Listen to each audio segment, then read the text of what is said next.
from my experience of writing a novel, um, this idea that inspiration comes when you start the process. So the quote that I used to have above my desk when I was writing my novel was,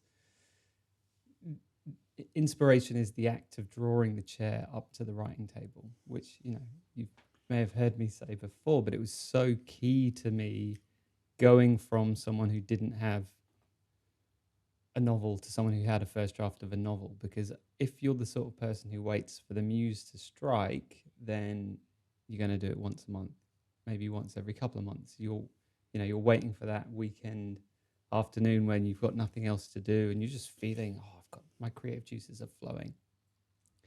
And that kind of, I think that way of thinking about stuff is so important for creating a daily meditation habit, because it's easy to be that kind of person who's like, oh, I'm on a spa weekend, I'm going to do my meditation, or it's a 4-day weekend and for some reason I've got no plans, I'm going to do my meditation. Whereas to get real results, it's about going through the process of, I'm just going to do it whether I feel like it or not. And that's definitely informed the way I teach, where it's about just doing it. And the results will come from doing it. And you may feel the least kind of zen at all, that's the time to do it. That's the time to sit down. It's the same with the creative process of just going, I've started writing and I'm just writing crap. Like that's the worst sentence, the most cliched idea that's ever come out of anyone's mouth. But I compare that process of having that rubbish come out before, you might only get a couple of good sentences in a half an hour's writing, say. That's like, I was teaching a course yesterday and people were like, well, it was rubbish for the first 10 minutes. It was just thought after thought after thought. And then the second half was really good. I felt really relaxed. And I'm like, great, that's correct. You're doing it right. And it's like with writing, you're supposed to write some crap. Like we've all got this rubbish in there. You get through that. It's the price of the good stuff is having done the bad stuff. It's like the price of that deeper part of meditation is having that shallower part. And we can't avoid that. And I think for both the creative process and meditation, when we're inexperienced in it, we think that we can just hijack straight into that golden zone where maybe in the 4-day course you'll transcend and you're like, right, I'm now a transcender. I'm going to book me into that every single time. And this was definitely my experience of going, well, what's the trick? What's the magic password? I want to be able to go straight into that. And it's similarly with the writing, if you go, right, I've written this article or this chapter that people really like, and then you have this idea that I'm of that standard and I'm always that standard.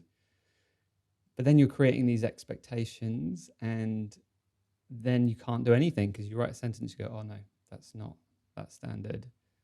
Let me try again. No, delete, write that word again, delete. And you can't get anywhere. So it's the similarity for me is, and this is a key element of our teaching, it's process orientated, not outcome orientated. And what I love about getting older and experiencing more different aspects of life, and this is creativity, but also learning different, like I did a swimming course a couple of years ago, you start seeing, and I was talking to my dad about this, you start seeing all these similarities between different disciplines or different areas of life where so for the swimming, as an example, it was an effortless type of swimming. It's called total immersion swimming, where you do half as many strokes as normal swimming, and you kind of glide through the water. And I was like, this is like meditation in the water.